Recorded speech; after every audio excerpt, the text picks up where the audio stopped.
Alrighty then. I'm sitting back down. I'll mute my microphone. My microphone's working. People can hear me. Transition back over. Hello, how is everyone?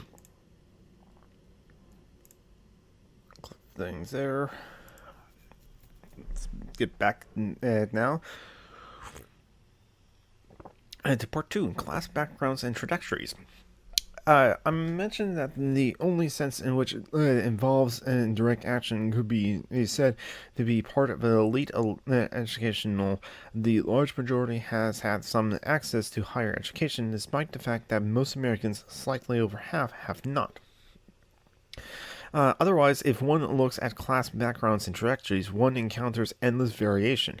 Again, I have not conducted surveys. Still, I can say from my own experience that in the Northeast, the actual number of activists with trust funds can be counted on one hand, and there are far fewer, in fact, than, say, the number of activists whose parents are career military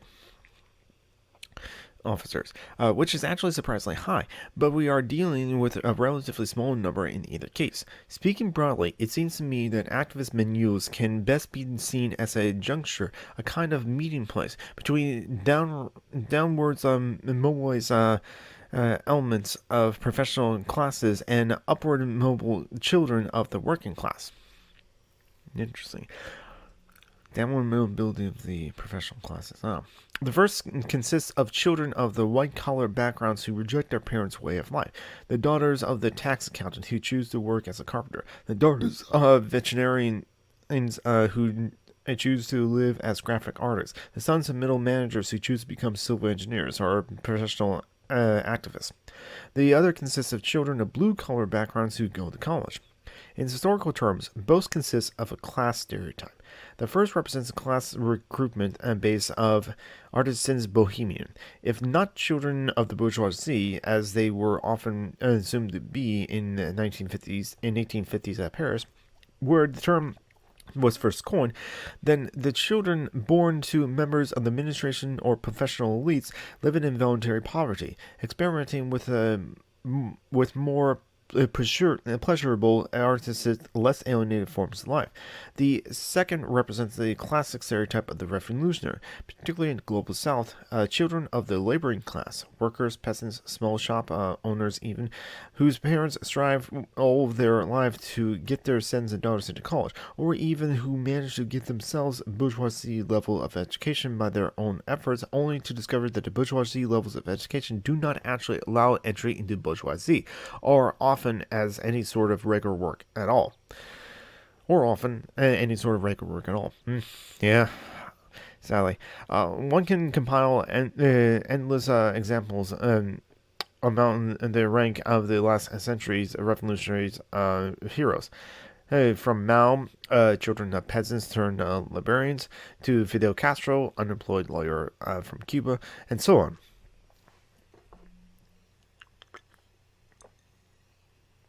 In fact, both Bohemian and revolutionary circles have historically tended to be a meeting place of both. Obviously, this is highly sympathized, schematic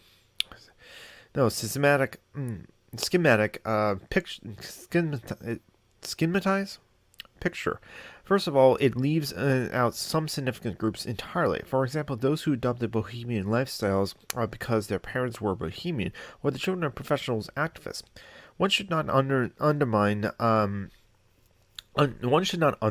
the degrees of self-reproduction in such subclasses. Also, while the stereotype of bohemian as rich kids secretly supporting his obscene habits with money from home, eventually either to die of dispassionately. What? Okay, I gotta look up that word too.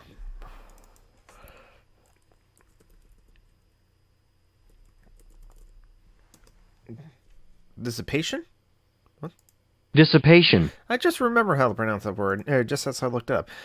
Eventually, either to die of dissipation or going back to the board of daddy's company is strikingly similar to the stereotype of activists as trust fund babies.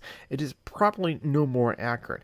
Certainly, there always have been scorns of bourgeoisie, both in milieus and and all the more influential for the money, social skills, and connections. But bohemian milieus of the last 150 years never really consisted primarily of children of the upper or even professional classes. As Pierre Proudhon, 1993, has recently shown, the social base for the 19th century bohemian culture in Europe emerged in part through exactly the same process that has shaped social revolutions in the global South. Among talented children of peasants, for example, who have taken advantage of France's new educational system and then found themselves excluded from conventional elites culture. Anyway, what's more, these milieus tend to overlap. Bohemian was, hey Phoenix, how are you doing? Was full not only of working class intellectuals and self-taught eccentrics, but outright revolutionaries. And by the way, Phoenix, I am reading that, so you can follow along with me if you like. I'm on chapter 6 of Direct Action Ethnography, page 15-ish, as we're part 2 of what was it? It's gonna be only a little bit and go back to the class breakdown and trajectories. Kind of like these chapter 6 critiques of the activist circles. It was up here. What's more, these milieus tend to overlap. Bohemians were full, though, not only of working-class intellectuals and self-taught eccentrics, but outright revolutionaries. The friendship between Oscar Wilde and Peter Kropotkin was not atypical. Actually, it could be taken as emblematic. Similarly, revolutionary circles have always been filled with children of privilege who have rejected their natal values. Karl Marx, the lawyer's son turned peasant journalist, being the atypical example. Every Mao has its Cho in and Li. Even Castro has his Che. The constitution of both milieus and then is quite similarly, which possibly helps explains why artists have felt so consistently drawn to revolutionary politics. All this is important to bear in mind, especially because there are those who have consistently tried to keep the two apart. In the 1990s, for example, social ecologist Murray Bookchin threw down the gauntlet in an essay called "Social Anarchism or Lifestyle Anarchism: An Unbridgeable Divide." I've been told I should read Bookchin. That might be the next book I want to read, or eventually it'll be one of the books I read, in which he argues that anarchist theory has always had two sources: the individualist tradition, tracing back to the bourgeoisie bohemian figures like Stirner. Max Stirner's a bit of a knob, and the social. But as I say that about Max Stirner, egoists are comrades. Individualists are comrades. Individual anarchists are comrades. Egoists are comrades. They're not gonna reject them from the movement, unlike anarcho-communists. Which again, if anarcho-communists are excellent comrades and they do a lot of great local activism as well, cool. I still don't agree with their end goal. And the social anarchism that's emerged from the labor movement with Proudhon, Bachmann, and Kropotkin. Hardly any anarcho-individualists exercise an influence on the emerging working class. They express their own oppression in a uniquely personal forms, especially in the fiery traits, outward behavior, and abhorrent lifestyles in the cultural ghettos of Fin-de-Siècle, New York, Paris, and London. As a credo, individualist anarchist remains largely a bohemian lifestyle, most conspicuously in its demands for sexual freedom, free love, and enamored of invocations in arts, behavior, and clothing. Bookchin, 1997. And that's always been the critique about individuals like Stirner. I mean, it's if you can afford to sit around and think about things and just be I wonder how my own impression of things can be worked out, or just if you can sit around and think about what is thought, as it were, you're already in a privileged class, as it were. But if egoists participate a lot in local activism as well, I'm not gonna shun them way out of local activism. True for anyone of any political ideology, honestly. So anyway, I'll continue. Even the bomb throwers of the 1890s assassinations of head of state, Butchin suggests were not social anarchists, and it's true that there was almost never seemed to be a part of like organized groups. As I mentioned in previous streams, the assassination of the American President McKinley by a self-identified anarchist. That guy basically acted on his own and not with any groups, but extreme individualists acting out their own personal rage. While Butchin doesn't really pursue the argument, the article is mainly a platform for an attack on Jan Cesar's, Bob Black, and Hakan Bey. Jane Cesar was like mentioned in the previous chapter about like an anarcho-communist, and I expressed a lot of my criticism of anarcho-communist. I heard a lot of criticisms about Bob Black, actually, from other comrades, so I was like, I haven't read anything by Bob Black, I think. And Hakan Bey, I think I saw that name, but like I don't know anything specifically about that, but yeah. But since like he's been included in like these two, it was part of like the attack by Butchin in that essay. Maybe I'll like take his works with a grain of salt as well. Anyway, the particular implication seems to lie in much of the same place as Ranjanit's rejection of existing activist culture as a product of bourgeoisie privilege, setting one apart from the general oppressed. The essay, as one might imagine, has drawn almost endless attacks and made Butchin's name antithetical anthem for whole sections of the anarchist movement. In fact, it seems to me that the premise is simply wrong. This is not an unbridgeable divide. There was never anything remotely unbridgeable about it. Instead, I would argue that the main problem would be revolutionary coalitions is that they always combine those primarily in rebellion against alienation and those primarily in rebellion against oppression. And that dilemma is always how you synthesize the two.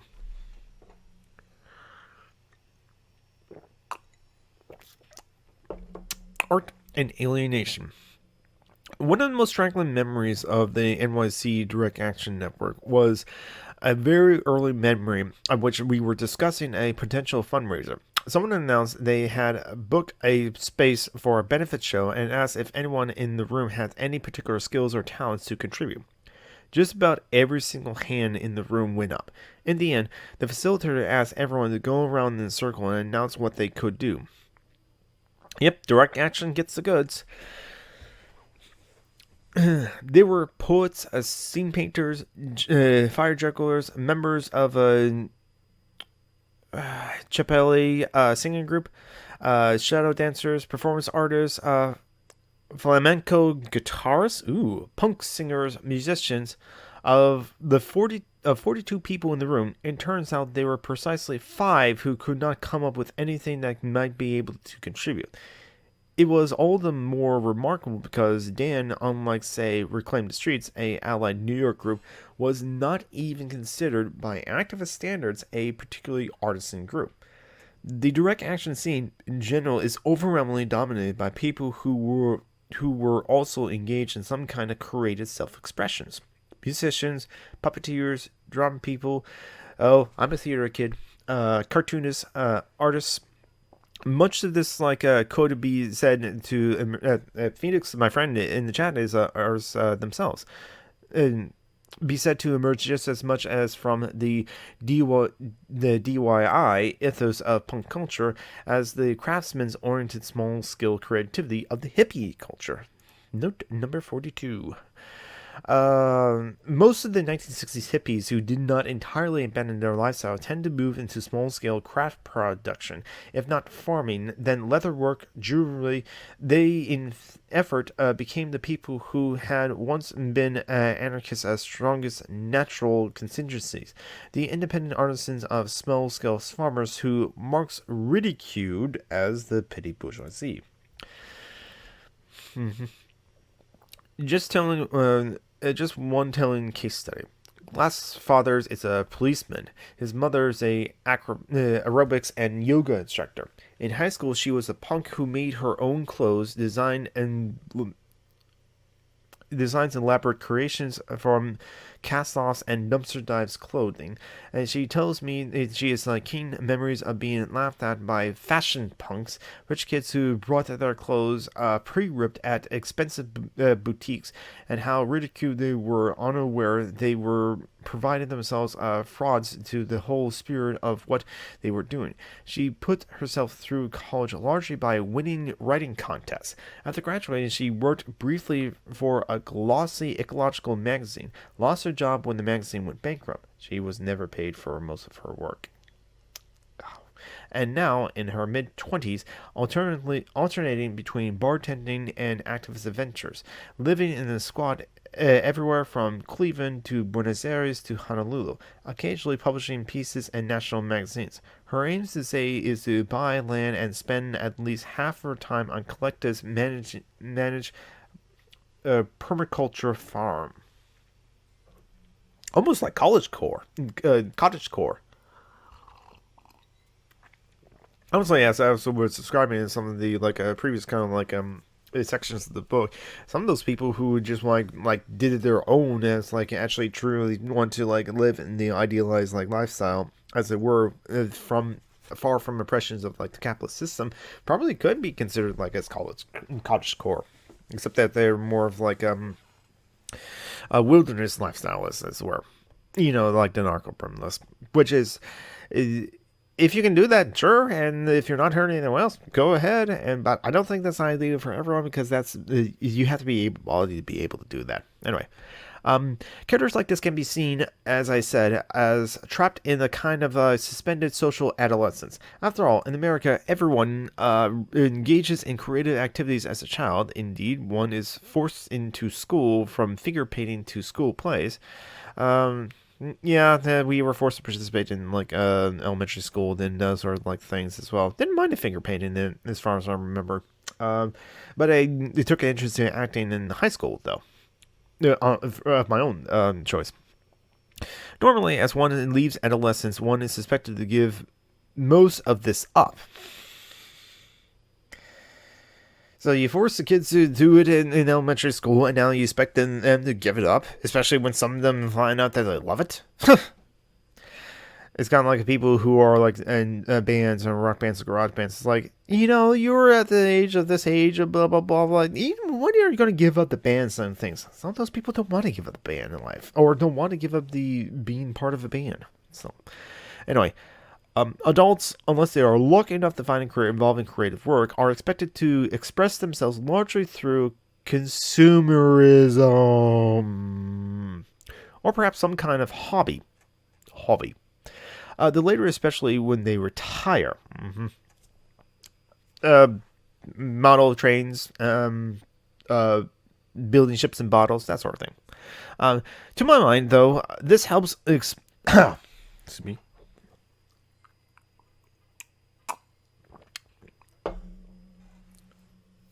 To my mind, this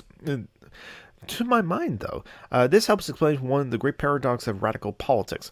One might say adolescence is the most American stage of when one is simultaneously most alienated and the least alienated.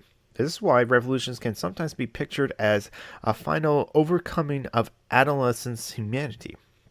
The break with the past that will finally rescue us from our prenatal alienated state.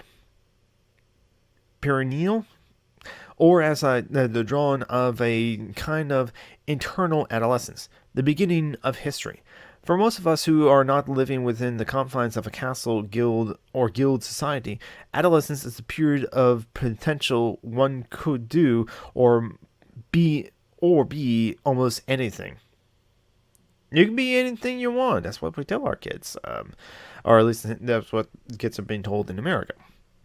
Even a butterfly? Can I be a butterfly? Anyway, I could be a fox. Maturity, social adulthood, is not even so much a matter of accepting one's particular role as secretary, security guard, fund manager, mechanic, but even more of coming to accept all those things that one is never going to be. Rock star, Olympic ski jumper, globe-trotting investigative reporter, first women's president, etc. If one looks at Marx, one famous and notoriously minimal attempt to define communism. I actually do agree. I do agree. Actually, like Marx's attempt to define communism was notoriously minimal. Yeah, it's almost completely defined around not having to do this. One could go fishing in the morning, herd sheep in the afternoon, and criticize over dinner, all without even becoming a fisherman, shepherd, or critic. One is a generic human, undefined by one's current role. In contemporary terms, a perpetual adolescent. Perpetual, yeah. I mean, that's part of like the conditioning here in America, or like many of them, like countries, where it's just like mentioning about almost like the guild society, as it were, or castle. That like even though throughout the adolescence you could be whatever you want, you could be whatever you want, be whatever you want. We still kind of like ask kids, "What do you want to do for a career?"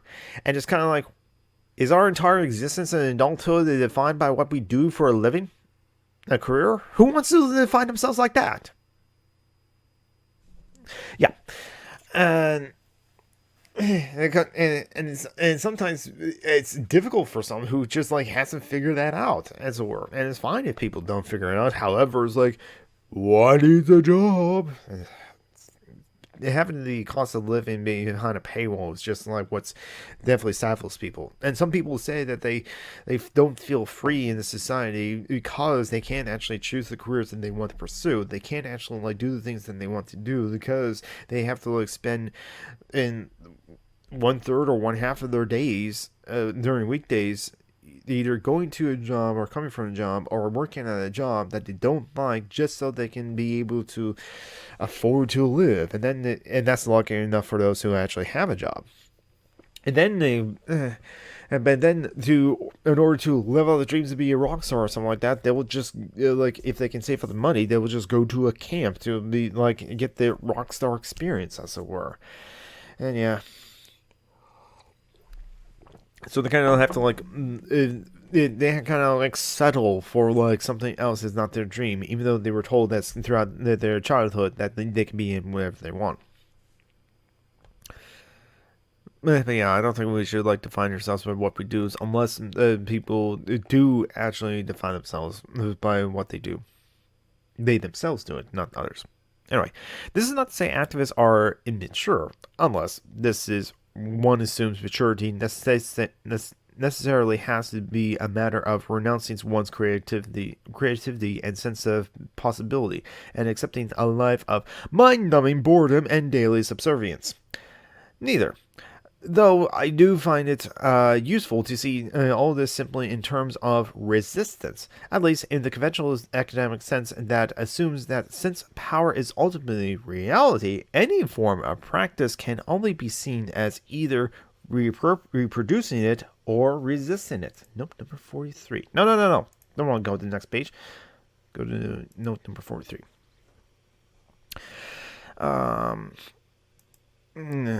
Okay, for a good critique of the logic of resistance, see the introduction of Felcher's 2007 book. I don't know what it is, you have to look it up. This is why it seems to me more useful to return to the alternative intellectual tradition that activist largely prefers, and to see the operative terms here as a balance between the revolt against alienation and the revolt against oppression. Styles of bourgeoisism. Styles of bohemianism. The hippies of the 1960s and then the punk movement of the late 70s and 80s have seen as first movement of the mass bohemianism. Note number 44.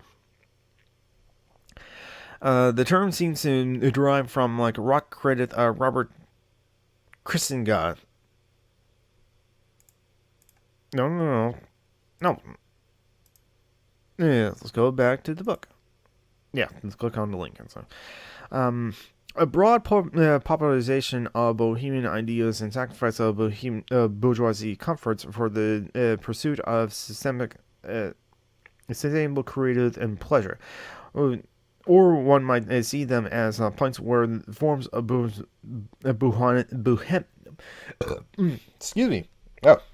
bohemianism themselves took on the aspect of mass movements. There is, of course, endless debate about the significance of all this. To what degree is all this a form of resistance? I.G. Henrich, 1979. To what extent are these movements really the avant-garde of consumerism, exploring domains of experiences that can be effectively commodified in the next generation? Campbell, 1987. For me, though, one of the interesting things is the degree to which these historical constituted categories become effectively permanent. They are seen as like modes of being. The sense today is that there will always be punks and hippies. Excerpt from the Notebook, Winter 2001. Brief excursions on the terms punk and hippie. No one would ever use these terms to describe themselves. I never heard anyone says I'm a punk or I'm a hippie. There are terms you use to describe something else. In East Coast circles, to call someone a hippie is always to make fun of them at least significantly. This is despite the fact that like the first that half the time, the speaker herself might be so considered from another point of view, i.e. Brooks' comments about the new Santa Cruz chapter of Dan. Probably a bunch of hippies and deadheads, but loved them anyway. Or, when you're proposing and we organize a drum circle, are we talking about good drumming or just bad hippie drumming? The term punk, in contrast, is almost never pejorative. It's tend to be used in a more simple descriptive fashion, i.e., I'm talking about like Lord, that punky girl with the green hair. So there is very few who can like be easily clearly categorized as either one or the other. Some exist. Arsenton, and with her mohawk, is pretty obviously very punk. Nyla is hard to see anything but a hippie, even if her partner is about as goth as one can be.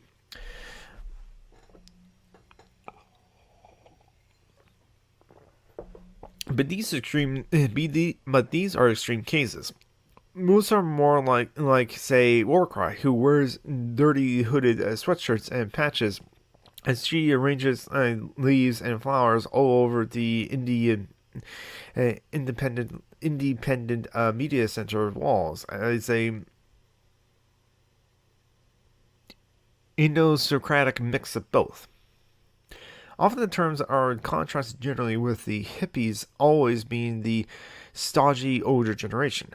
Brad talks about like the striking contrast between the old-fashioned 1960s styles, hippie force blockades in Oregon and Northern California, and the new energy and militant tactics induced when the punk kids got involved.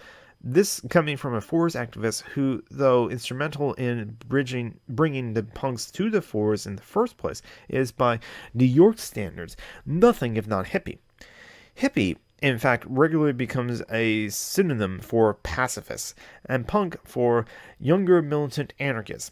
Thus, in Seattle, when self-appointed peace cops, in some cases, physically assaulted black bloc anarchists to stop them from breaking windows, the black bloc anarchists refused to hit back, since they were non-violent. It's almost always described as a case of punks getting beaten up by hippies. Of course, there are hardly the only terms invoked. I am not even entering into the influence of the rave scene, for example, or radical hip hop. But I don't think it's illegitimate to focus on the centrality of punk, and only because so many of the most active white anarchists seem to have been drawn in and from an early experience of the punk scene. A lot has been written about punk as subculture, but what I want to emphasize here is the role of punk as a venue for the dissemination of a kind of pop situationalism. This situationalism legacy is probably the single most important theological influence on contemporary anarchism in America, and it means that much though many anarchists are familiar with academic theology, they are using a very different theological vocabulary. The Situationist International was originally a group of artists who, over the course of the 1950s and 1960s, transformed themselves into a political movement. One can see them as like the culmination of a certain trend. For at least the time of the Dadaism and Futurist, avant-garde artist movements have become acting like vanguard parties, putting out manifestos, purging one another, and the like. The Situationists were the first that made the transition entirely, ultimately making no original art of their own at all. As a group, they behave like a caricature setup of Marxist sectarians, constantly purging and condemning one another. Number 45. The note that says, in fact, they purge one member, a architect, just because he was associated with someone who has actually designed a building.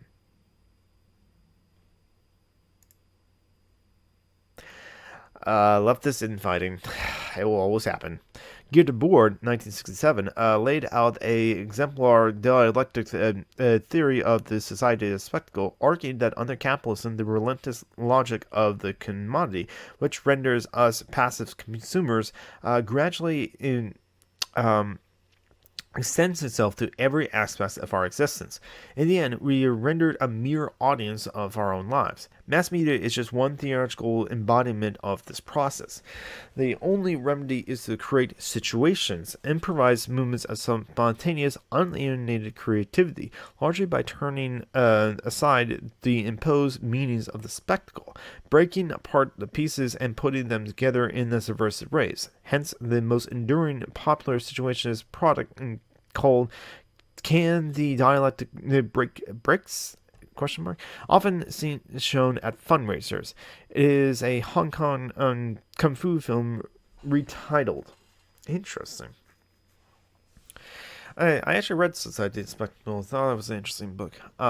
Rio Van Ingen, apologize for the mispronunciation names, 1967-1979, elaborated a theory of revolutionary built around a destruction of all relations built on the principle of exchange on survival as opposed to life, with a often odd, janking, but somewhat exhilarating mix of ultra-left Marxism, glorification of spontaneous workers' councils, and the insurgently wildcat strikes, and the pursuit of unmediated forms of pleasure, and an unleashing of desires, and the collapse of art into life.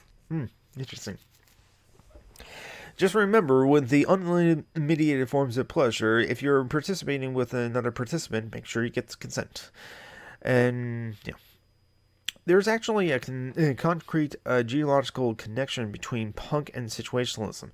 Malcolm McLaurin, the English producer who effectively invented the Sex Pistols, hence the punk movement, have been involved in the Situation Splinter group, and Sex Pistols artist James Reed, who used situationalist principles to design their cover art and general aesthetic, Savage, 1991. Whether McKellen was as serious or not, some ego elite 2001 claimed he was just taking the shit, just talking out of his hat. Situationist principles have become firmly ensconced in the punk philosophy, particularly amongst the hundreds of smaller, explicitly anarchist punk bands that emerged from the 1980s and the 1990s. Crash, Conflict, The Explosive, Dead Kennedys. I gotta listen back to a lot of the Dead Kennedys stuff. It's something I have mentioned. Now that I've become a leftist, I really gotta go back to listen to like the punk music at some time. Too bad like that Johnny Rotten of the Sex Pistols has now become a right winger and thinks a Brexiteer or it's like a pro Boris Johnson and all. It's disappointing. Anyway.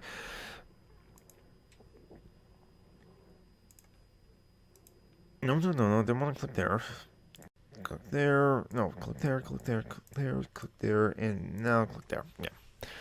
Where was I? There, yeah. Catchy lines from the vehement, endless recourse in song lyrics and situational literature is widely available in any anarchist info shop or bookstore. Guy Debord's Society of Spectacle is on the Anarchist Library, for example. Along with their contemporary, Cornelius Cassidarius, and other members of the Socialism Barbaria group, and historical material on the French Near Revolution of the 1968. Notably missing is most such bookstores as any significant space for most of what in France has come to refer to as 68 thought. Deleuze, Foucault, or Baudrillard. Yeah, these are actually like three philosophers I'm interested in reading myself. Those authors are seen as representing radical French thought in academia, essentially Foucault. I think like Foucault's work on like persons in educational system is something I'm really interested in reading. Essentially, punk and revolutionaries are still reading French theory from immediately before 1968. The academics are mainly reading theory from immediately afterwards, much of which consists of a prolonged reflection on what went wrong, and most often concluding that revolutionary dreams are impossible. Star 1995. Punk, of course, is designed to be somewhat off-putting for the uninitiated. This makes it difficult for the outsider to notice that despite the violence, anger, and over-amplified aesthetics, it's effectively played the same cultural role for white urban youths of the late 70s, the late 1970s, 1980s, 1990s, as folk music did in the 1950s and 1960s, as a kind of stripped-down, anyone-can-do-it music of the people. It's also played a similar political role. The spirit is best summed up in the late 1970s punk scene cited by Dick Hendridge, 1979, page 123, which provided a little finger chart of 3 chords, and the caption, "Now go form a band and do it yourself." DIY became the basic punk credo. Make your own fashion. Form your own band. Refuse to be a consumer. If possible, become a dumpster diver and don't buy anything. If possible, refuse wage labor. Do not submit to the logic exchange. Reuse and redeploy fragments of the spectacle and commodities society system to fashion aesthetics weapons and to subvert it. I can talk. I should be able to talk because I'm reading a book. One might say, in fact, that these two intellectual streams that emerged from the period of May 1968 in France that are still alive in the U.S. and English-speaking countries.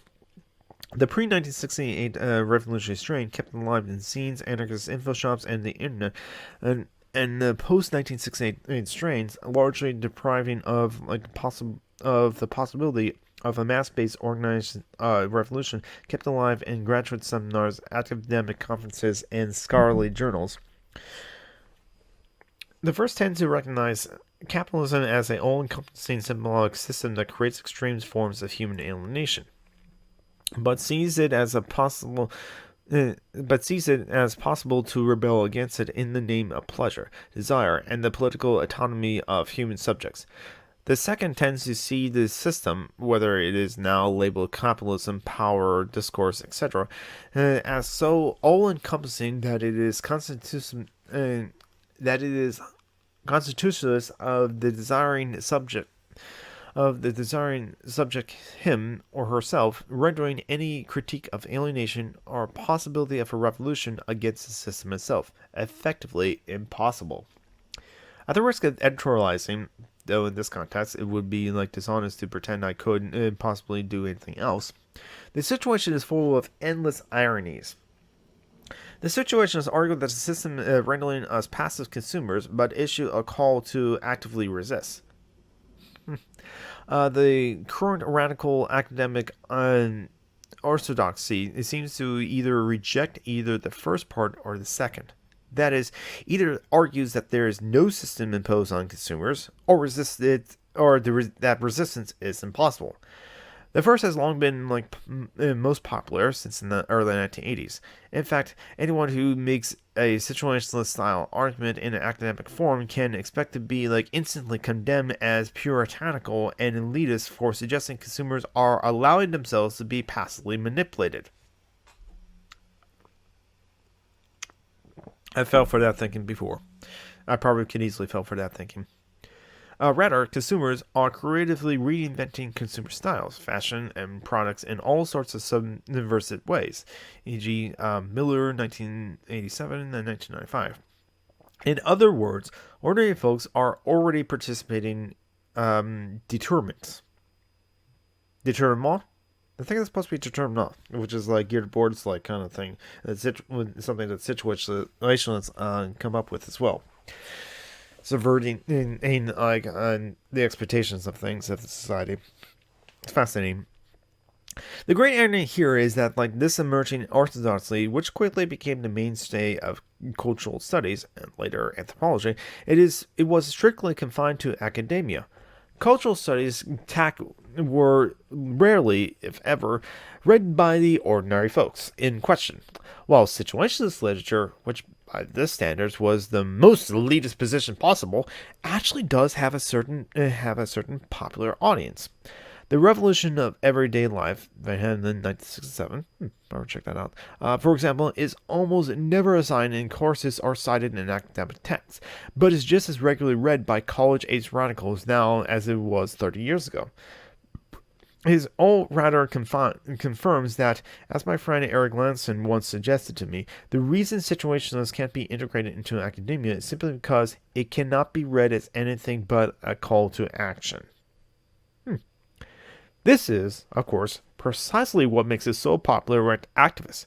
Situationalism, with its total rejection of the system, is its call for militant artist-like intervention. Its faith that might be a ultimate contribute to social revolution. It is the perfect philosophy for activists first drawn to punk by a feeling of profound alienation from mass society and determined to do something about it. I think that's why, like, so it's kind of interesting. So I listened to one episode of the podcast. It's a philosophy podcast, the Partially Examined Life. Episode 170, they covered actually geared towards a society as spectacle. It was kind of interesting to hear the philosophy majors. One of them happened to work in marketing, but they are in the professional elite class. They kind of they did more honest in their criticisms of the book and of the critique as it were. Oh wait, we're not supposed to even enjoy things, or we can't really do those things if we're to take seriously society as spectacle. But then in the follow-up, they did actually listen to they invited on some actual leftist podcasters to have an addendum to that episode, and so they would ask, is Gildeboard still relevant today? The panelists did not give a definitive answer because some people kind of still would read Gildeboard, but it's at the time that podcast was aired and recorded, I think most of the panelists was not really, only academics would read the Gildeboard Society Spectacle, or the radical or the activists that are interested in that sort of thing who would read it if they have the time to read it. While most others maybe they'll get the concepts easily when it's explained to them, but it's not really something that's actively read. So I guess the point is that the situationalist ideas have infected the punk scene, as it were, and so you can see roots of it in activist circles, at least the time of writing of this book, in the mid-aughts, the decade in the mid-2000s. So anyway, another effect of this riff is that academia has, starting with the post-1968 thinkers in France, largely jettisoned the idea of alienation. Without either a unified subject or any notions of more natural or authentic relations of that subject with the world and other people, older theory seems naive and indefensible. The term disappeared in much social theories, insofar as it was retained. It was a certain branch of sociology where alienation becomes something that could be statistically formalized and measured in questionnaires, leading quickly to the conclusion that the most alienated isolated, angry members of society were the most marginalized, undocumented aliens, for example, or members of oppressed minorities. Partly as a result, alienation has come to be seen as the psychological experience of oppression. Modern studies of the subject speaks of racial alienation, gender alienation, alienation based on sexual identity or poverty, and so on.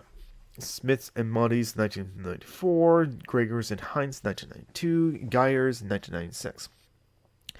In this itself, it helps explain that the continuing appeal of the 1960s theorists, everything now is cast in terms of exclusion from mainstream society. Alienation is a measure of this exclusion. This is, however, essentially a liberal conception. The power of the older views of alienation was to insist that it is not just a matter of exclusion, but that there is something profoundly, fundamentally wrong with the mainstream itself. I agree. That even the winners are ultimately miserable, at least compared with what they could be in a free egalitarian society. I want to take a moment that actually say that David Graeber kind of noticed this in his way. He said that he's an anthropologist both in terms of anthropologist in two ways. He's an anthropologist and was his career. He tragically died at 59 though earlier this year. It's still very sad.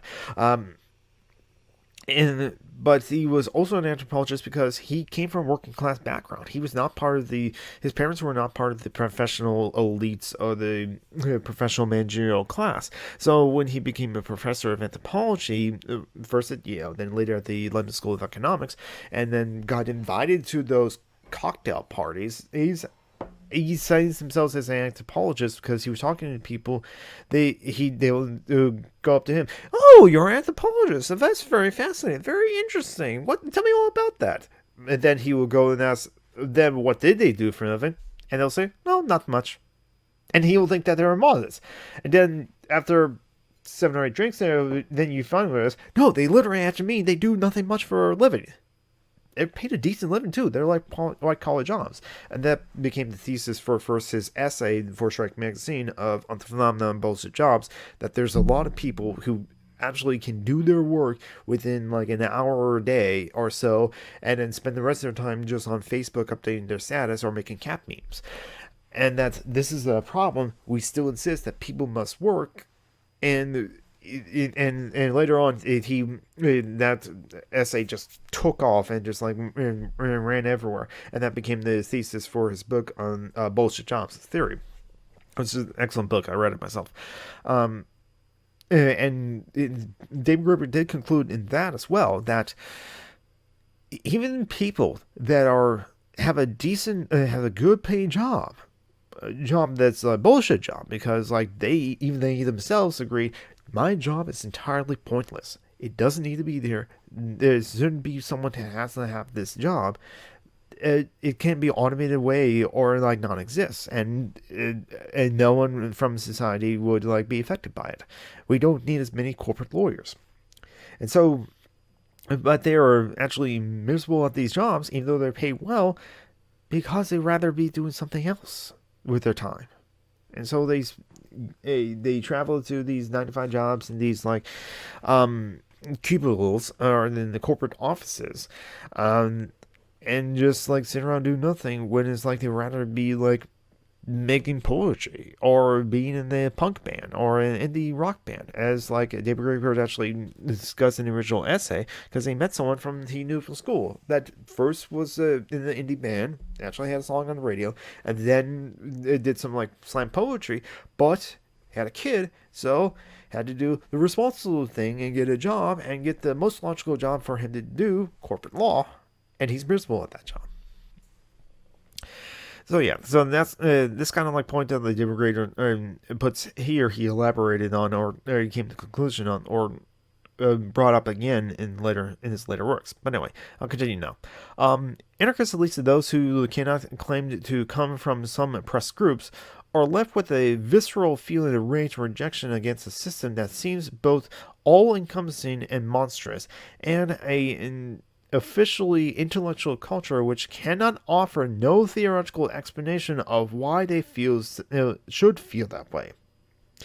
I mean, academia just jettisoning the term of alienation and then leave it only to be a philosophical condition that only oppressed groups feel.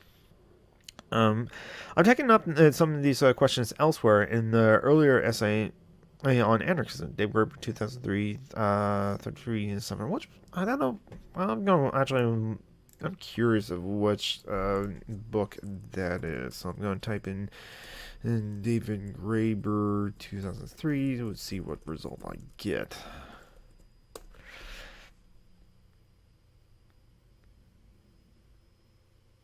Essay Twilight of Vanguardism. This was the first hit I got, and the shock to victory. So the shock to victory or the twilight of vanguardism is probably one of the two that's talking about it. I don't know. Yeah, I'll figure it out later. But it seems like page 33, so it might be one of his books. I have to figure out which one is his books that he wrote in 2003. For example, I asked, why is it that, like, even when there is next to no other contingency for revolutionary politics, what still finds revolutionary artists, writers, and musicians? My conclusion is that there must be some kind of link between the experiences of non-alienated labor and imagining things that are not then bringing them into being, and the ability to imagine social alternatives. I conclude by suggesting that revolutionary coalitions might already be said to rely on this kind of like alliances between societies least alienated and its most oppressed, and that revolutionaries actually happen when these two categories largely coincide. This would at least help explain why it's almost seems to be like a peasants and craftsmen, or even more normally prioritized former peasants and craftsmen who actually overthrow capitalist regimes, and not those who ensure two generations of wage labors. Or alternatively, the otherwise puzzling fact that so many teenagers can be led from the experience of mushing in punk clubs, to conclude that their own freedoms is ultimately tied to the fate of the impoverished, Tenencia-speaking farmers in Chavez.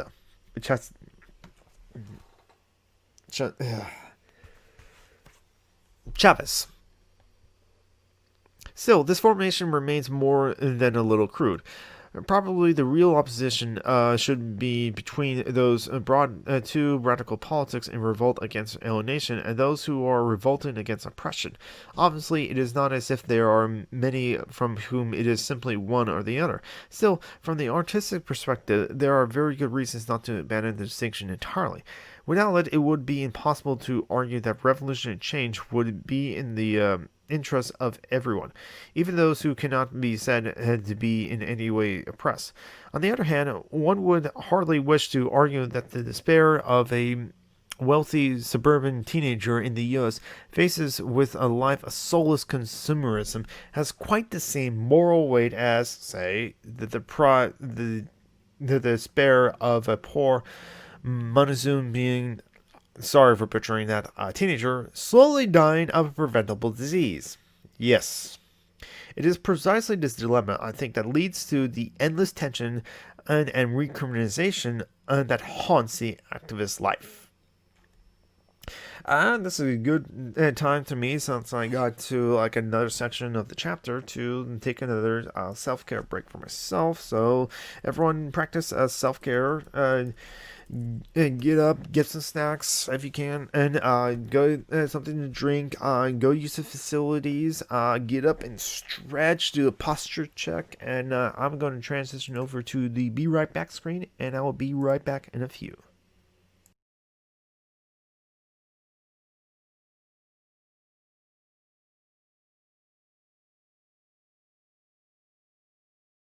All right, sitting back down, transitioning back over. How is everyone? How's everyone doing? I hope you're doing well, Phoenix. I hope you're doing well, Taffy. But thank you for stopping by, as always. I'll continue reading Direct Action, An Ethnography by David Graeber.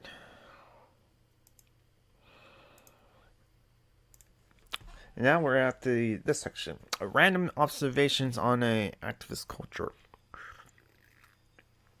This chapter 6, is a criticism on activism, some critiques or some notes on the activism culture. Random observation and activism culture. A society that defines us with every adventure and makes its own abolition the only possible adventure. Reclaim the street slogan. If one sees capitalism as a gigantic, meaningless engine of endless expansions that reduce the majority of the planet's inhabitants to hopeless poverty, that reduces even its benefactors to lonely, isolated atoms, and doomed by fear and insecurity of lives of mind-numbing works and meaningless like consumerism, even if it's threatened the destruction of the planet. But if at the same time, the climate change situation has just gotten worse since then. It's just not going to get any better anytime soon or quickly enough either.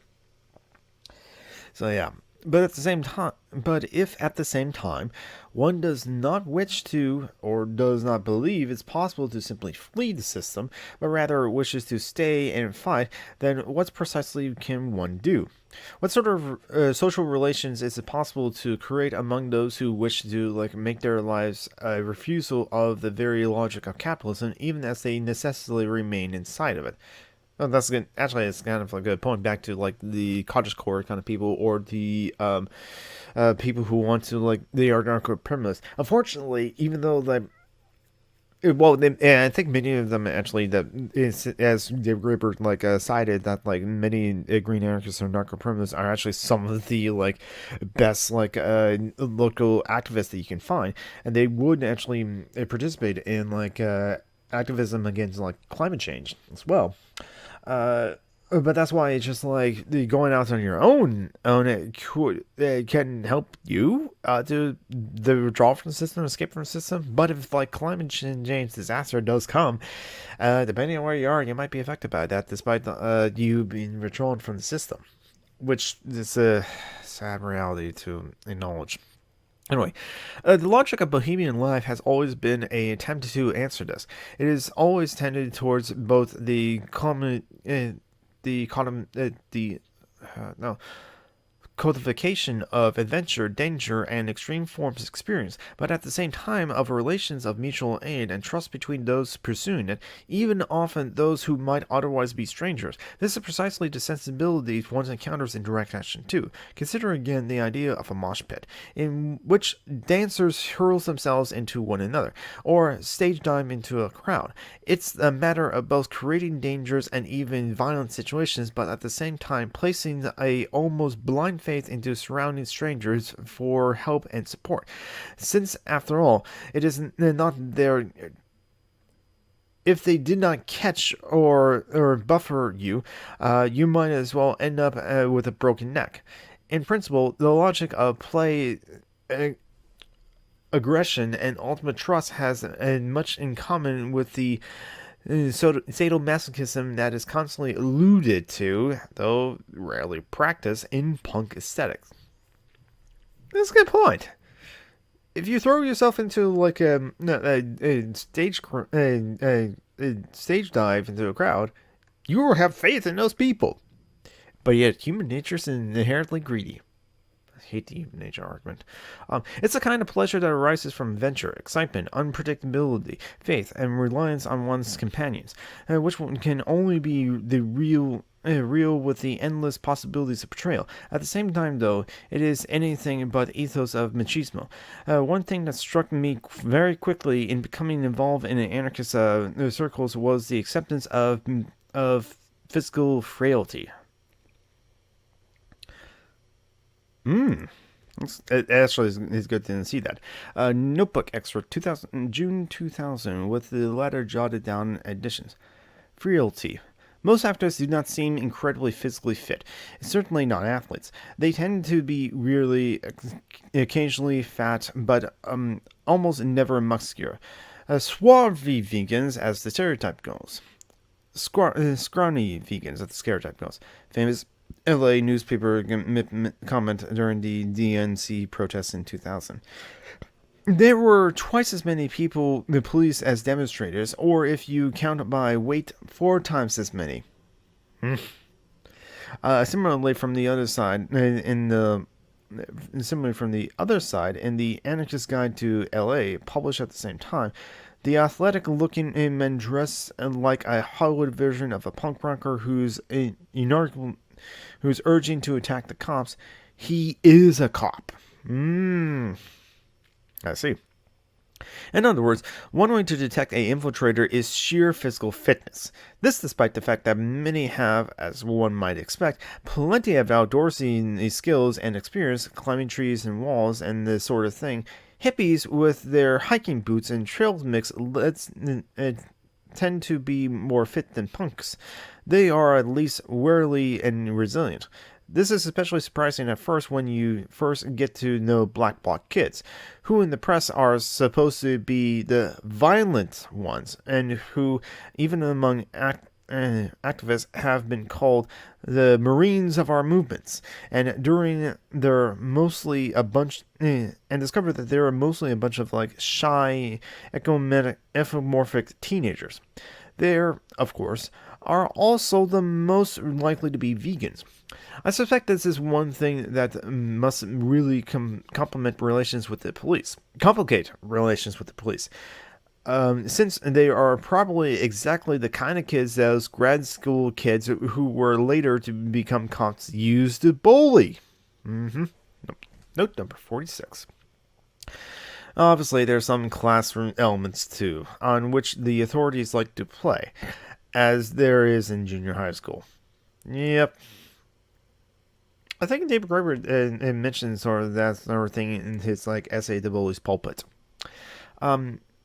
The curious emphasis on like weakness seems to echo by the more concern for people with disabilities and mental conditions, taking in actions that I, like most newcomers, I think at first found rather disconcerting. There was endless discussions and legal trainings of what to expect if arrested and in need of insulin or AIDS medications or a host of other conditions. Will the police let you keep your medications? No. They are supposed to supply you with medications from a police medic, but usually don't.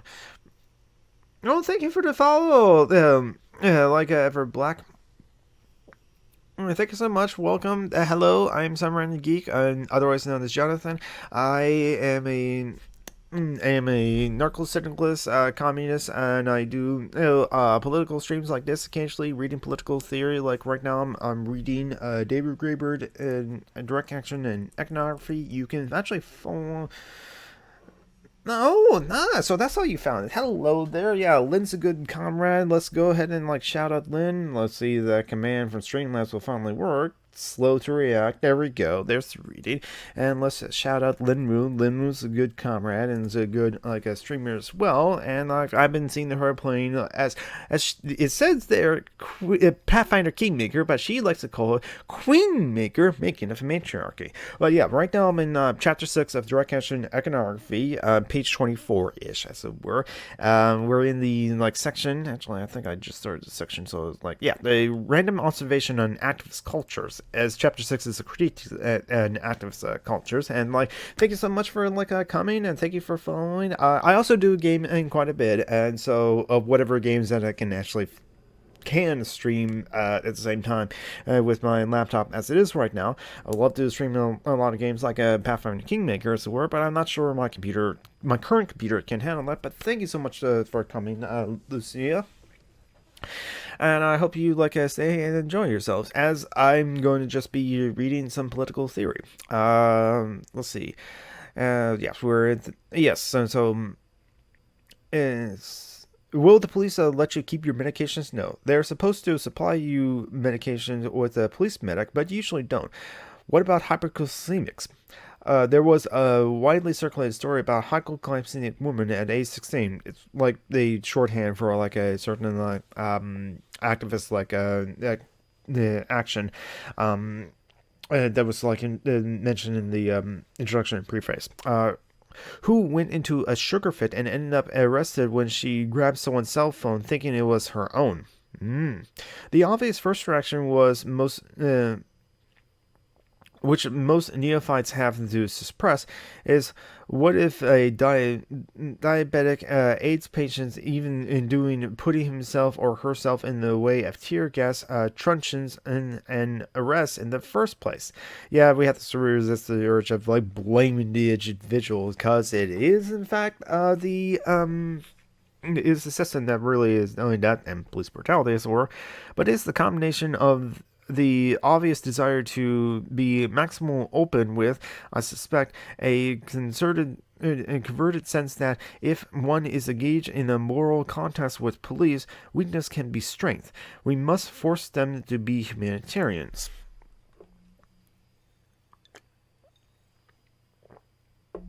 Also, I just realized that, again, my alerts are not working. Oh well. Really can't do anything about this now during the stream. I just got the chat notifications. Anyway, combined with the endless food taboos, all this makes for a kind of maze of barriers. Some people are vegetarian, some are vegan, and others are allergic to like nightshades or suffer from environmental illnesses. May seem very close to hypochondriacs with endless real or imaginary ailments. Yet these same people will often live some of the most adventurous lives imaginable. And some of them, yeah. They can get into like phenomenally. Then we can get into the phenomenology of back rubs, like the chain back rubs in break from facilitation training, hand holdings, or linking arms in human chains. General patterns of touching. Ordinary Americans almost never touch each other. Not true. Anarchists seem especially fond of hugs, though some crusty Canadians from like CLAC have been known to bemusingly ask us New Yorkers whether we've been corrupted by California Starhawks types with all this touchy-feely nonsense. People leaning on each other, holding hands, and from very early on at the legal training in D.C., I noticed how much of this, the training involved physical contacts, carried people off limp, just sitting pressed against others in like overcrowded rooms. I wonder if one of the reasons for the touchy, food picky, like embracing weakness aspects is the predominance of women in the movement. Though this is slightly confusing since women are almost never a majority in large meetings and often make up at best a third of the people in the room. On the other hand, they often include the most predominant organizers and participants. It is better to say that the feminine sensibilities pervaded, or that the style of interactions consensus process tends to encourage, draws on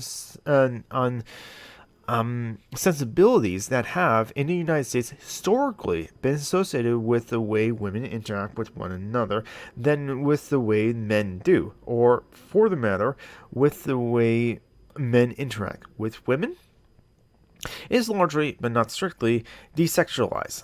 Often the feeling, at least if one is not a part of the sexual identity group, is that one should act, at least in public, as if sex is not particularly important, just one possible aspect of a more general common physicality. Yeah, I like to generally think of it that way too. Obviously, all of this varies from one subculture to another. For many years at ABC no Rio, a anarchist social center in the Lower East Side, there was, aside from the usual zine magazine, computers, and the like, a white room used by members of a group called RASH, the Red Anarchist Skinheads. Interesting. But subculture groups are always defining themselves against one another. The play of desire and mutual dependence reappears on all sorts of subtle levels. Here's an excerpt from the same notebook not long after. A notebook excerpt, July 2000. Cigarettes. A lot of activists smoke. Most older ones seem to have smoked at one time in their lives. I always found it a bit incongruous incongruous? Yeah, at the age 16, to see all these intellectual kids blocking the streets with cigarettes hanging out of their mouths, especially teenage girls sitting around bumming cigarettes off each other. But this is actually rather appropriate because it creates a constant mobilization of feeling of need, discipline, sharing, and desire, the community of addiction. As I used to call it, that binds all smokers. Usually, for every 3 or 4 activists who smokes or might, there's one who usually has a pack. Kevin was cast in this role, was Scully at all last week. The distribution of cigarettes, lighting them off each other, etc., becomes a constant willed collapse of autonomy. Me. When I used to smoke, it was a matter of principle never to allow myself to be trapped in a situation where I ran out or wasn't in position to buy more. But here it is, the opposite. One is dependent on the communal goodwill and sharing for what one really desires most urgently in the world, at least at that moment. Especially large populations of vegan smoke. It reminds me of a story I've heard about Martin Luther King. He was actually a chain smoker, but was convinced early on it would convey the wrong lesson to the nation's youth to ever be seen smoking in public. Endless discipline, but with endless desire lurking behind the public facade. Needless to say, no one smokes in meetings or outdoors at all. Thus, the end of a meeting is usually followed by a cluster of people immediately running out to smoke, sitting on the concrete to roll tobacco, bumming butts from one another, people just taking a few puffs off someone else's or passing individual cigarettes around. So yeah, I can actually look again. So that's another kind of like example, as David Graeber was pointing out, of like people just like community and sharing and acting with each other. In community sharing, yeah, which kind of shows you that like the tendency of like communism essentially is in all of us, just that we suppress it or like we tell ourselves this doesn't exist or been told that it doesn't exist or it can't work. Other drugs seem to play a less prominent role because they aren't as so addictive. Therefore, the whole dynamic of desire and community doesn't enter in. My notes in this case continues. Other drugs. This varies by scene. Pot is occasionally, but surprisingly infrequent. It's used roughly to the degree one would like expect for any young person of the same class or socioeconomic background. Beer is quite a bit, often at bars. Ecstasy is popular among the raver types with which there's a definite overlap with certain parts of the activist scene. Of course, during the street actions, drugs are totally bad news, and you're always reminded not to bring any. Even if you ditch a joint at the moment the cost appears, someone's going to like get a pin on them. Yeah, get a pin on them. Yeah, planting drugs. So don't make it easy for the police to just plant drugs on someone else. Don't bring drugs. So bringing drugs to an action would be an act of total lack of solidarity. Interesting. For an activist to show up completely drunk or completely stoned at an action is taken as either a sign of no one would possibly want to be in an affinity group with them, or, in my experience, most often as a sign that activist in question is personally falling apart and needs help.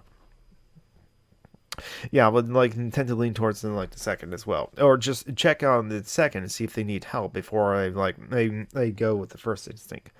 As for drug paranoia, there is all sorts of levels of context and historical experience.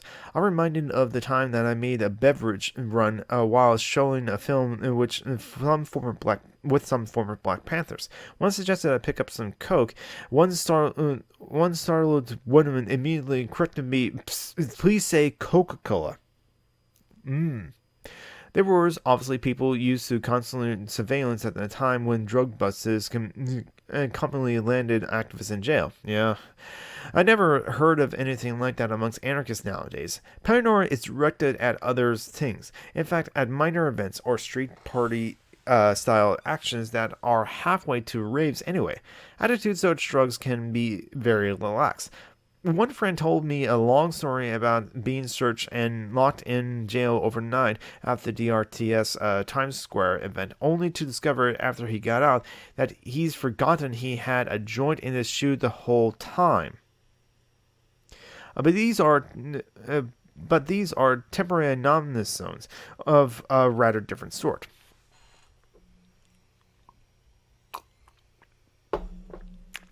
The one theme that recurs endlessly in all of this autonomy, simultaneously the greatest anarchist value and the greatest dilemma.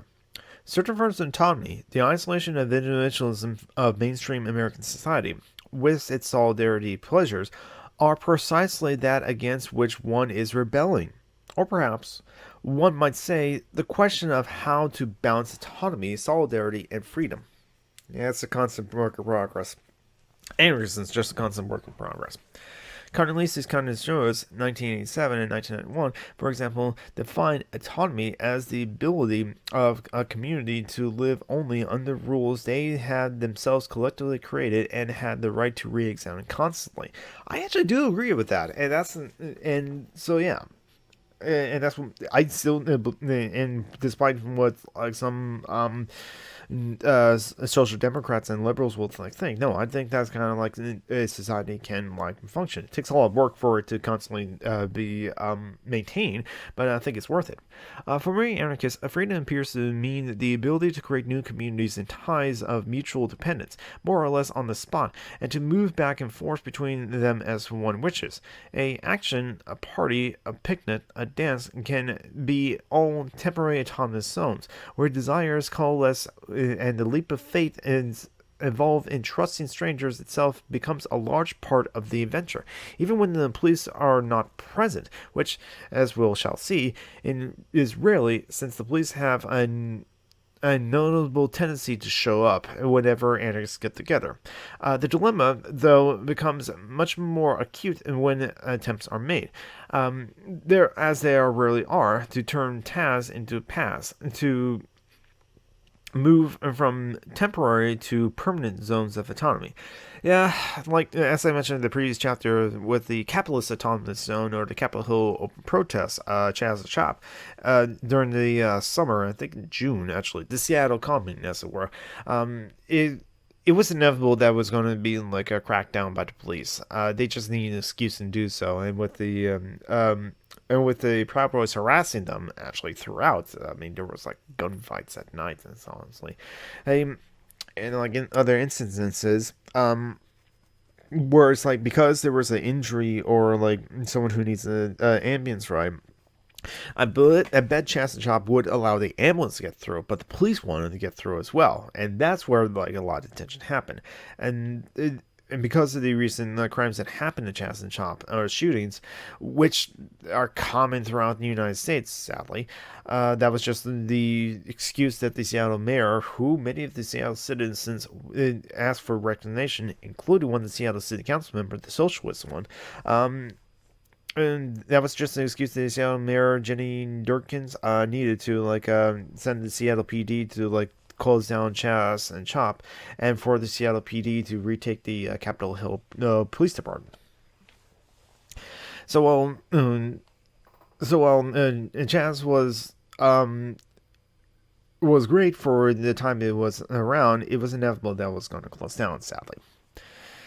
In the next section, let me talk a little bit about more permanent activist spaces. As we will see, there are almost never quite entirely permanent. Every space has to be, to some degree, conquered, and most are almost instantly besieged. All cops are bastards. And we have another section. The activists' landscapes. In a city like New York, anarchist spaces often have the qualities of a archipelago. Yeah. Certain neighborhoods contain relatively dense clusters of squats, community gardens, social or community centers, radical bookstores, info shops, and other more or less friendly institutions, co-ops, vegetarian restaurants, secondhand bike shops, avant-garde theaters, friendly churches, or even cafes and bars where activists are likely to be found hanging out. Sometimes there is a center to them.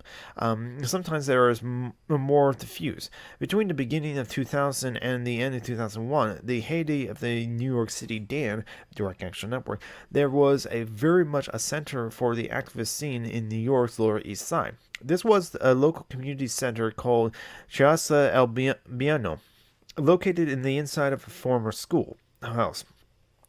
Chasas Lebiendo stood at the center of a nexus of institutions, almost all of which have been won by prolonged community struggles.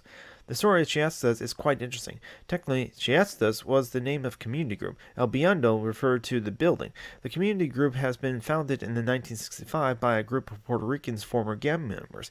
When they first created it, they were working with the Buckmeisers Fuller on the building geoency dome housing for the poor, but they soon became a sponsor of cultural festivals. El Biondo in turn came into being when in 1979, some of them, working with some former Panthers, squatted the Constituento,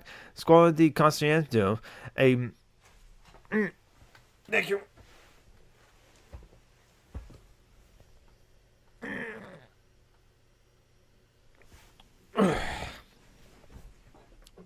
Thank you for that. I think I want to redo my emo to make the high much more visible, make it across the picture or something like that, or redo it so it's not just one set of characters and then high. There's this black on top of green. I swear, I'll work on it. A beautiful but then abandoned settlement house located directly east of Tompkins Square Park and towering over the surrounding neighborhoods. This essentially led to a standoff with city governments, who were ultimately willing to resolve the matter by offering the squatters the abandoned schoolhouse down the street, the former PS 64. The building had been empty since 1975, was by that time in a state of near collapse and inhabited mainly by heroin addicts. The deal was formalized with a gentleman's agreement of sorts. The Constantine was sold as a private developer and eventually became an expensive condominium, and Chiesa quickly began rebuilding the newly dubbed El Biondo, offering a free space to artists and craftspeople in exchange for work restoring windows and roofs. Before long, the place had become a center for artists, theater, and dance groups, who rented out rehearsal spaces for negotiable fees, and hosted every sort of political group and event. Jamestown also became the effective political center of network of squats and community gardens in the area surrounding Tompkins Square. Mostly, you probably heard my brothers in the hallway. If you didn't, then ignore that, because I can hear them, and so, yeah. Mostly also created in the space in the same period, the 1970s and early 1980s, which much of the neighborhood lay abandoned. The story has been told many times. The Apu Lagun 1994, Mela 2000, and Tompkin in 1999.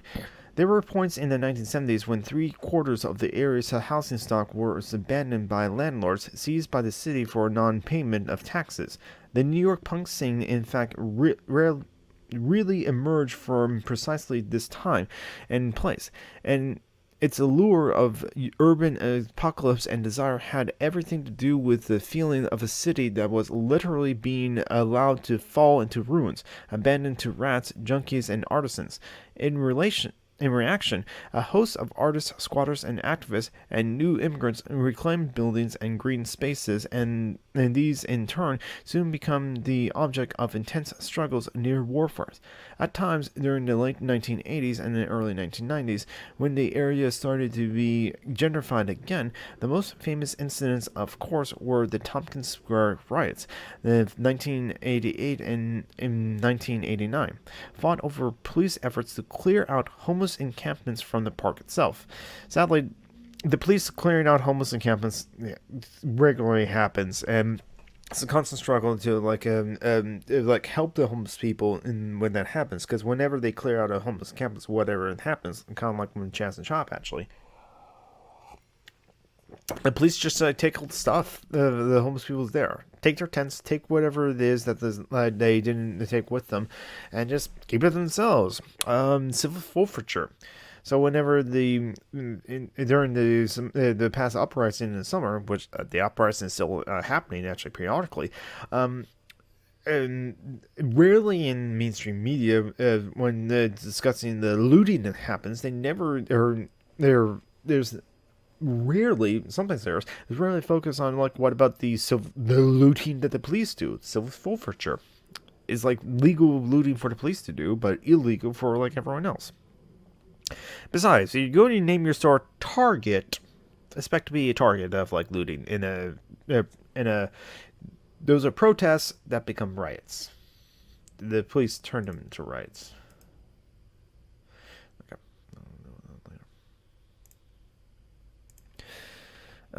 Anyway, equally grueling, though, were the battles over the surrounding squats. They were mysterious fires that the fire department refused to put out.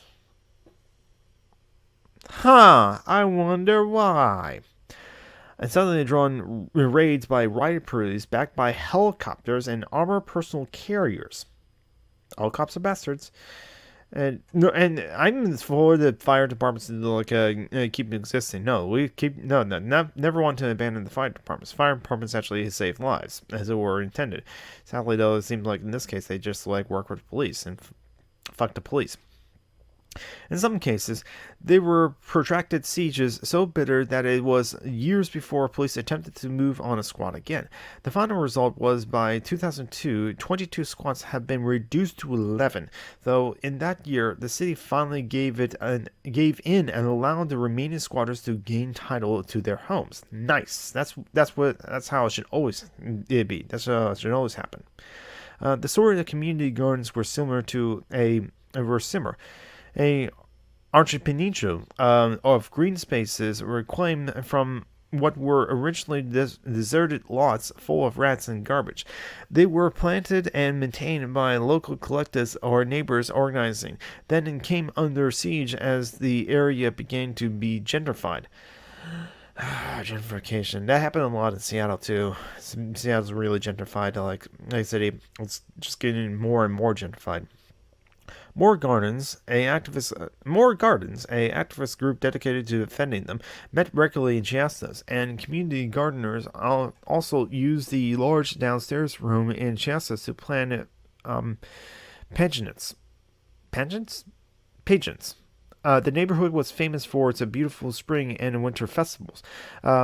With their elaborate costumes, puppets, light shows, music and dramatic performances, just as before actions and marches, the same room were used for painting banners and assembling puppets. The building itself was always full of art. Huge painted structures or floats would mysteriously appear in the hall and disappear in a few days later.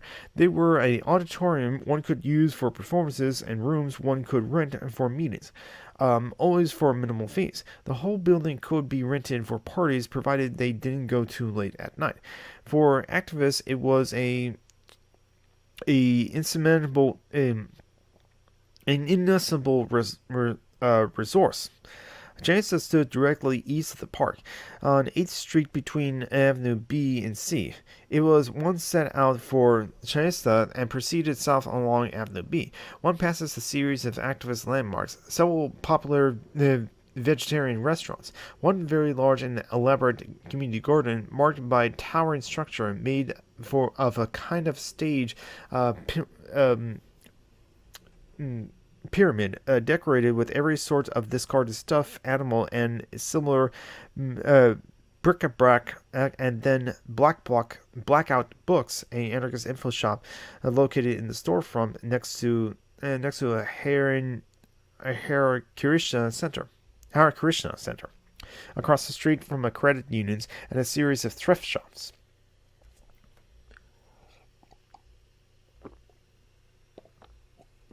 Oh. Blackout was the sort of place one could drop by pretty much any time of the day and find an interesting conversation. Across Houston Street, one entered a rapidly gentrifying area full of like trendy hippie joints, emerging from a largely poor Latino neighborhood, spotted with a few ancient Jewish synagogues and businesses to reach ABC Rio. ABC has been named after a squat that was the site of a famous battle, and it has started as both squat and art space. Later, it's been like legalized as a social center. That is, the squatters got to keep the building on the condition they no longer live there. Let's see. Though always, it's seen under complex conditions that made their occupancy rather tentative. Downstairs, ABC hosts art shows, but especially it becomes a center for the local punks and hardcore scenes. Upstairs, it sported a zine library, a free computer space, dark room, a silk screening studio, and a kitchen that was used several times this week. But the New York chapter of Food Not Bombs. Yeah, Food Not Bombs is an organization I think of, like looking up. Food Not Bombs would dumpster dive food, mostly fresh food, often in plastic or wrappers, that has been like thrown away by large institutions, and produce vegetarian meals that they would then distribute free back in Tompkins Square. Unfortunately, in some places, like I think Orlando, there are some cities that will actually kind of like make it a rule or make it a law or have the police like go and like stop people from giving free food out. In the Tavis Discord server, like the other night, we mentioned like a person, like someone in their 80s actually. He was a chef in a local restaurant. And either part of the church group or he brought his church group with him to this kind of activity. He just regularly would feed the homeless people. He got arrested, and after he got out of jail, he would be back again feeding the homeless people. Got arrested again. He did that like a couple of times, and kind of like I think at the one point, I don't remember in the conversation that we had. I think at one point the city councilor just like gave up. It's like, okay, fine, go ahead and feed the homeless. We'll because it seems like no matter how many times we arrest you, you'll still go and feed the homeless. Well, damn right. What? It's a failure of like that city or like society as a whole to just like let homeless people starve, and this guy's just willing to feed them. He's the compassionate one. The city's awfully not. But yeah. Yes. There were a series of like other friendly institutions as well. Blue Stockings, women's bookstores on Allen Street, the War Resisters League on Solomons and in Lafayette's, a pacifist center which has existed since the 1920s, and a whole building of its own, the Peace Pentagon, it was sometimes called. The 6th Street Community Center, Radical Theater Spaces, St. Mark's Church, where a squatter was one of its priests. But the key institutions, the ones that activists knew they could always rely on, were all, to some degree, tenuous. Like the squats, they have been like won by struggle, usually by direct action, maintained under great pressure and from state institutions, and all were in constant danger of being taken away. Almost every one of them seems to be surrounded by a sense of disparate drama. If they were dependable in the sense of being clearly friendly to anarchists, they were not dependable in the sense that one could be sure they would still be there 6 months later or a year. And indeed, by 2002, only a couple years after the formation of DAN, the whole network largely fell apart. Yeah, it's a constant struggle to like keep these like community spaces available for the community, keep these things around. So yeah, it's kind of like sad I'd like to hear about these things closing down or just like falling apart like that. But also the state institutions, so it's like cracking down on like community gardens and these squats. But that's why freedom is a constant struggle. The community gardens were a prime example. The Giuliani administration on coming into office in 1994 was almost immediately launched a broad offensive against the whole network of community gardens, redefining them as vacant lots and introducing a plan to auction off 70 741 of them throughout the city for the development of affordable housing. Quick side note. Even my progressive congressman, Adam Smith, not in relation to the author of The Wealth of Nations, Adam Smith, congressman of the 8th District of Washington State, DQuack can correct me if I'm wrong, he is for affordable housing. I ranted in an email about like the case of like homelessness, and like I think I hinted at like the idea of just like, if there are empty homes, let's fill them with homeless people and just give it to them so that they can have a place to live.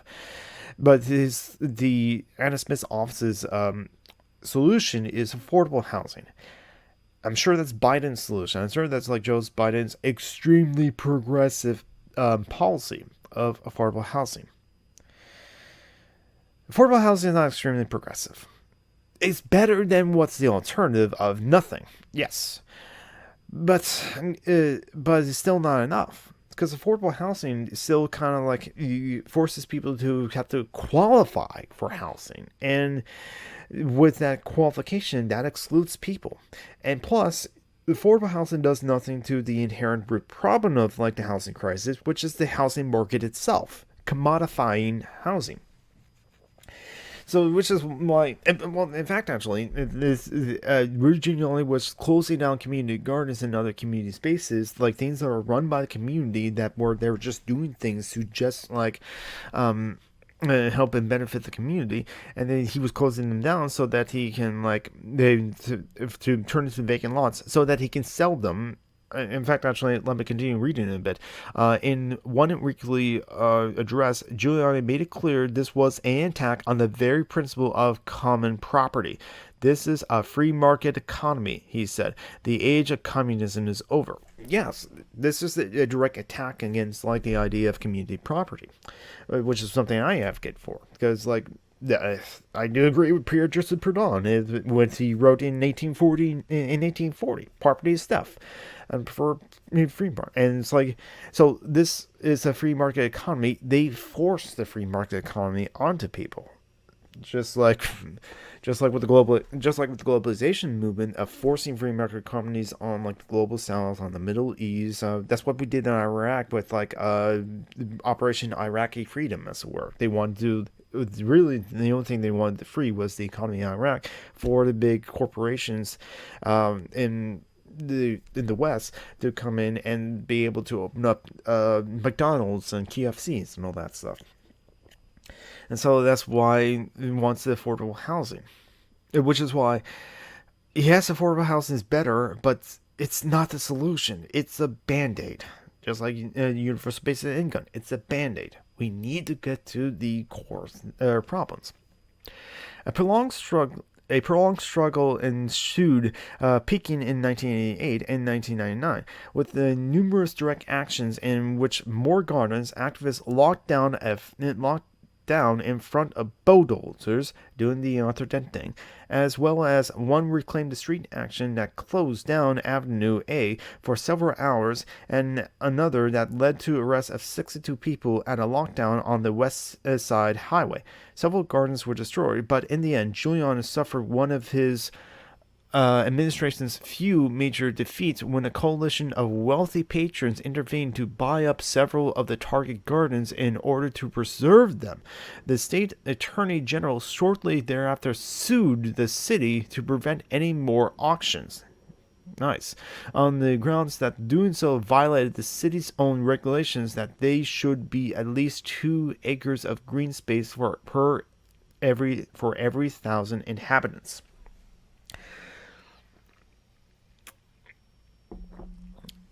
And I was ideally, I do prefer that like we didn't have to like wait for like a coalition of wealthy patrons to intervene or sort of things. Actually, I'm not, or for like the state attorneys like to impose like their will onto like the state. But in this instance, I'm actually applaud the wealthy patrons and the state attorney general for what they did.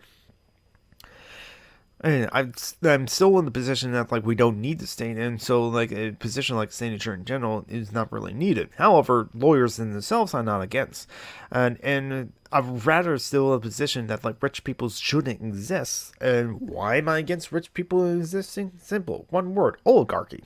And while there may be some like this coalition of wealthy patrons that intervene and preserve the community colonies, I would rather like we not have to like rely on wealthy patrons to do so. I'd rather live in a world where we don't have to rely on them. But still.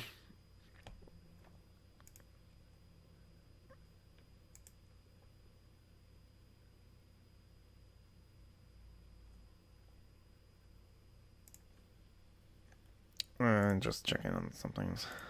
But no, clicking that, and then click on that. Anyway, continuing on. This was a great victory, but an activist soon learns that no victory is irreversible. Also, that every victory tends to be accompanied by terrible, tragic loss. Another Giuliani target was Siesta itself. In fact, destroying it soon seemed to have like become a kind of deception of his administration.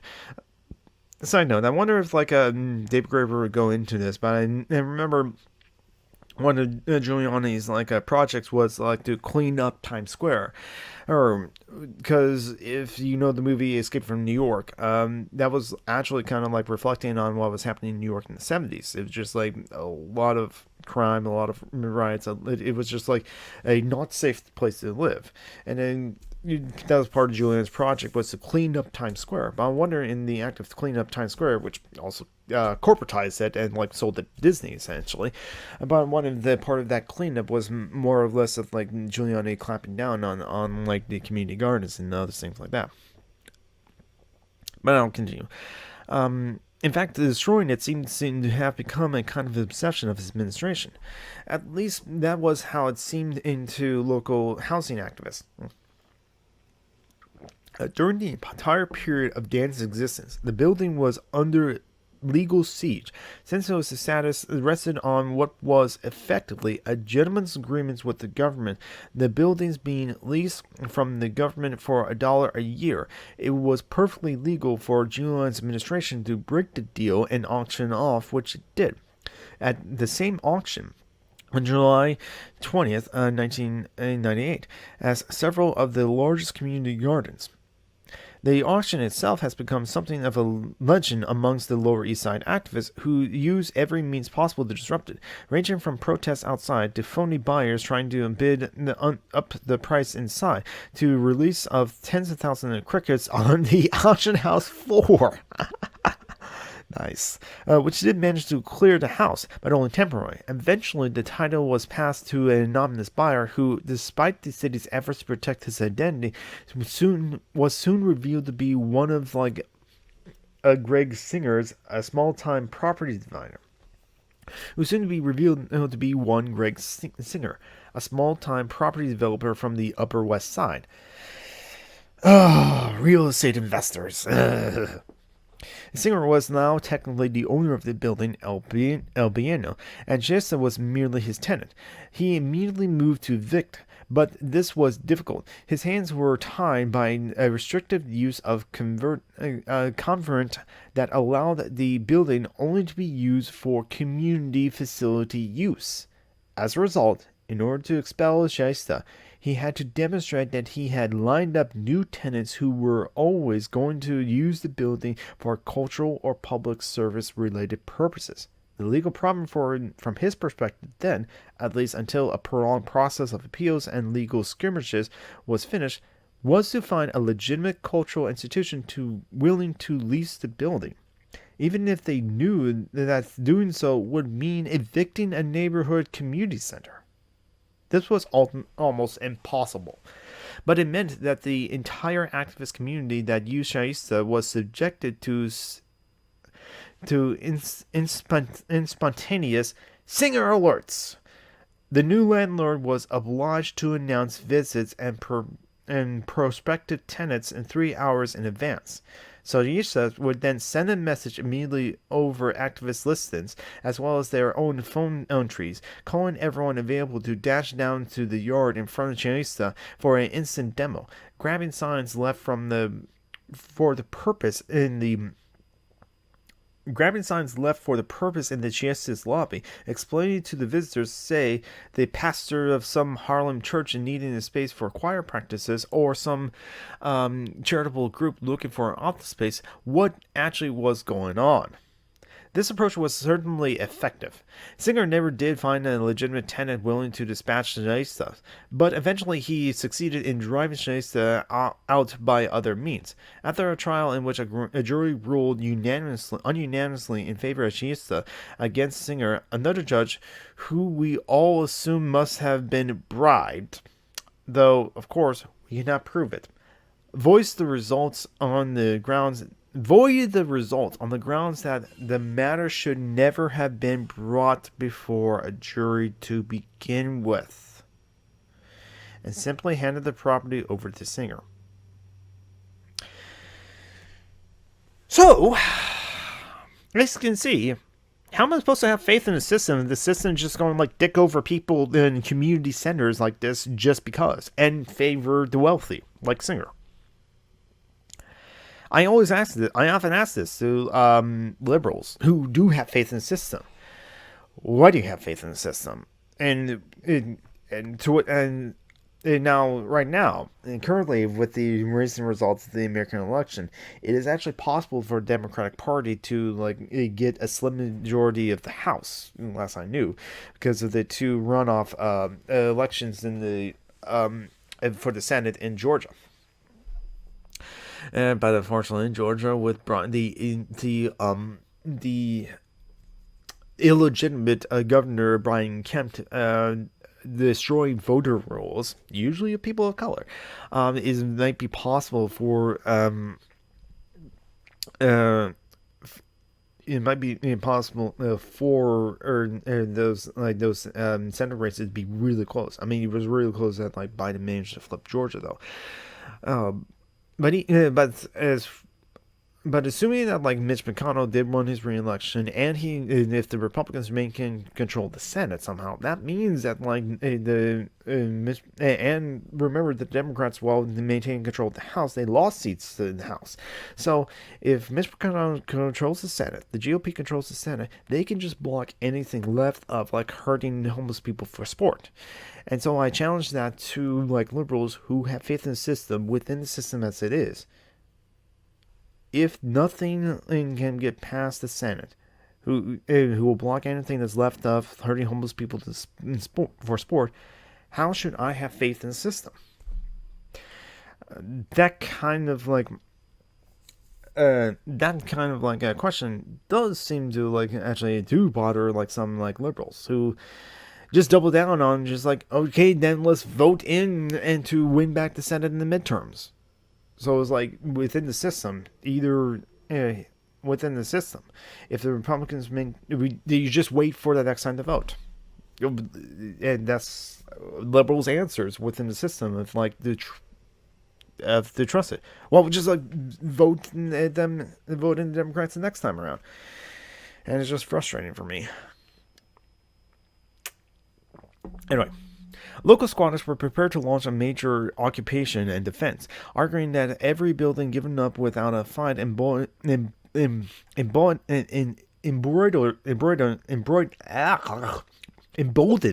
the city to move on to another one.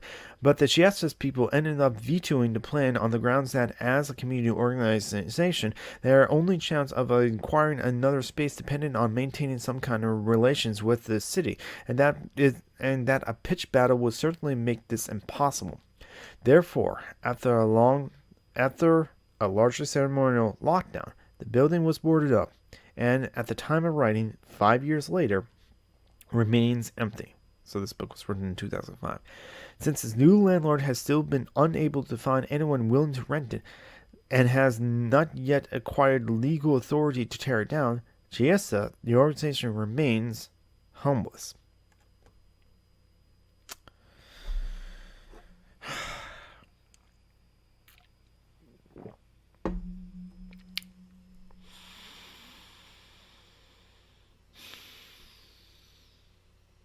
Let's just let that sink in for a bit.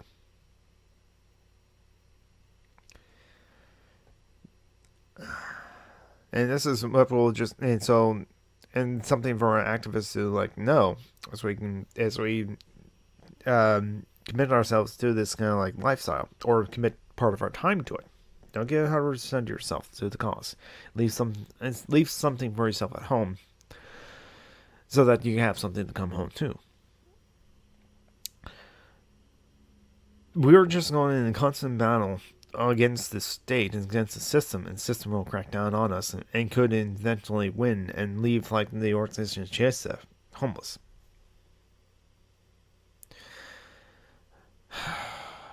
I'll continue. In a real estate market like New York is in New York City, because DQuack will let's say that like not all of New York is New York City. The only alternative to occupation is to be dependent on the whims of some wealthy patrons. That's something I was actually mentioning. A fate typified by stories of blackout books. Blackout was a collective. Everyone who's like worked there was a volunteer. It was administrated democratically and was kind of successful in providing a friendly and welcoming environment for those interested in anarchism in the neighborhood. The problem was that the storefront itself was paid for by a wealthy older woman from the neighborhood who paid the entire monthly rent. One day in 2000, the owner doubled the rent, and the patron suddenly announced that she had almost been a bit ambivalent.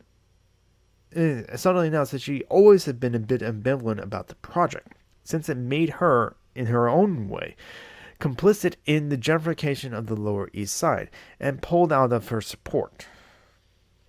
Blackout had a month to create an entire... also, this is why fuck landlords, because they can just like decide to double rent just for because. And hello, thank you for following Big Ritz 74035. Thank you for following Big Greg. Sorry about that. I'm Summer Geek, and Jonathan's my name. I'm currently reading Direct Action An Ethnography by David Graeber. You can read along with me on there. It's a link to the excuse me. The Anarchist Library linked for it. I'm reading the EPUB of it. I'm on chapter 6. I'm in page 32nd. Chapter 6 is on like some critiques of anarchist cultures. I'm a variety streamer in that I do play a variety of games when I do play them, but I'm also like to do political stuff like reading out loud a book like this and some political theory.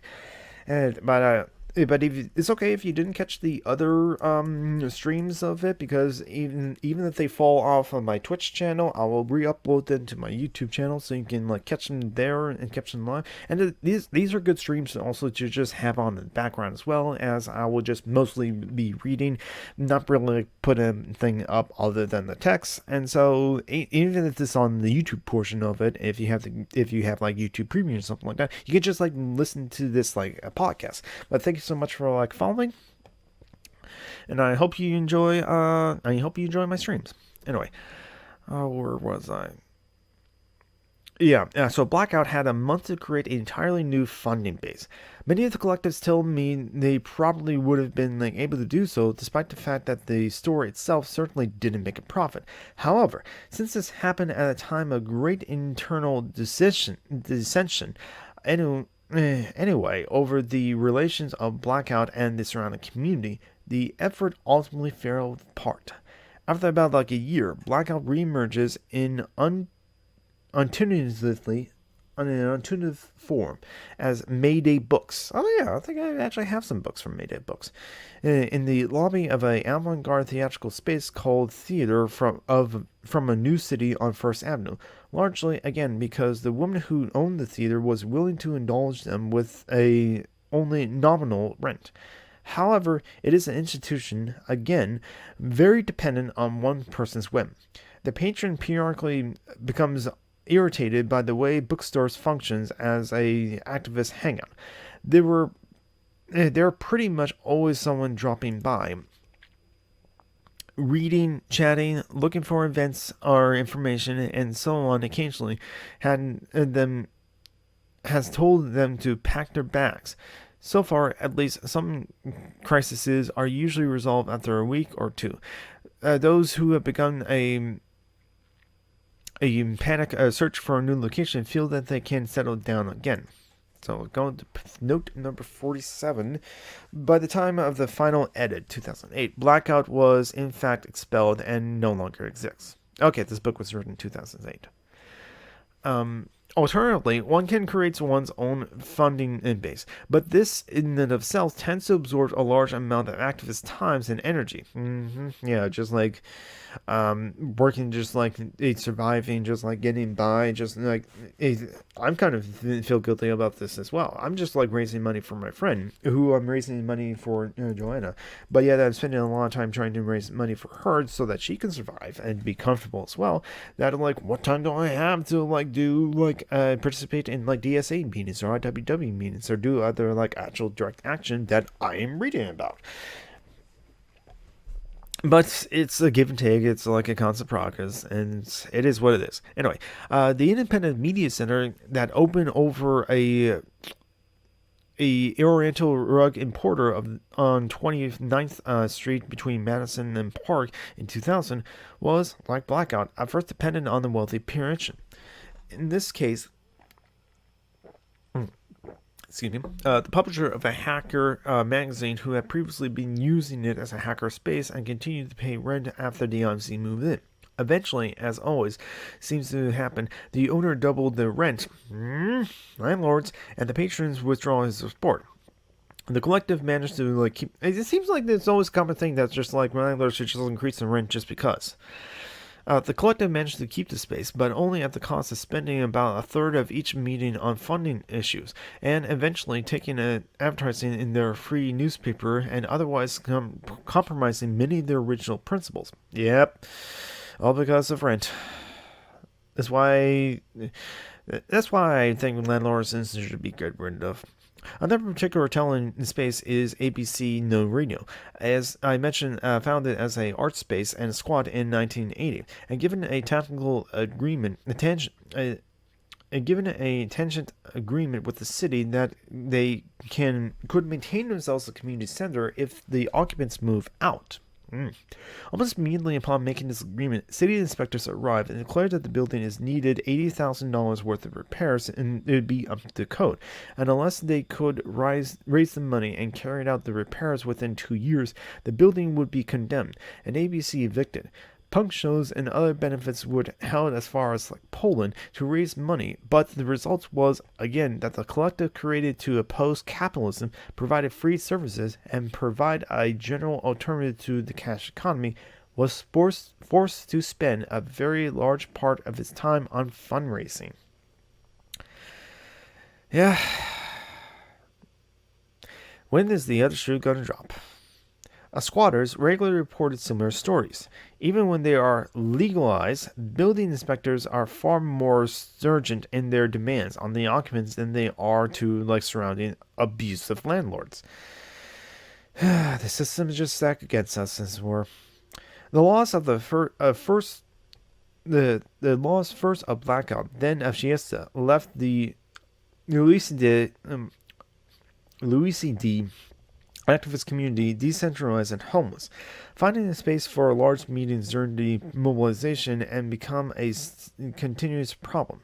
Still, the Lower East Side was never the only such cluster. Similarly, similar archipelagos of activists or activist-friendly centers and hangouts can be found in the upper 1920s. Around the Media Center office itself, another rather different one in Harlem, another quite expensive one, with social centers, squats, and community gardens in the Bronx, or another Dumbo, and so on. But also, all of them shared the same sense of being enclaves under continuous attack. That same precariousness initially is felt under other activist institutions as well. Pirate radio stations are spaces won from the FCC. They tend to be shut down. Even Pacifica, the most friendly media outlet, was under continuous peril after the Crispus coup at the very end of 2000, when it was effectively taken over by a pro-corporate faction. Many members were purged and banned, and the remaining radicals mostly marginalized. It took 2 years of continuous mobilization, direct action, lobbying, and propaganda to finally restore it to its original board. And all free or even semi-free territories have been defended. One result is to reinforce the somewhat untidy, impromptu feel of old spaces. Everything is slightly unfinished or in the process of construction. It is partly aesthetic, as we see, but it's partly also because almost everything in such spaces is the process of either being captured or taken away. And I'm on a good place to take another break. So to all those who are still here, thank you for coming. But let's take a nice little quick short self-care break to get up and stretch, replenish your drinks, use the facilities, use the bathroom if you need to. If you have medication, take them. And if you you need to get up and stretch, do so. I'm going to transition back over to the Be Right Back screen, and we will be right back in a few.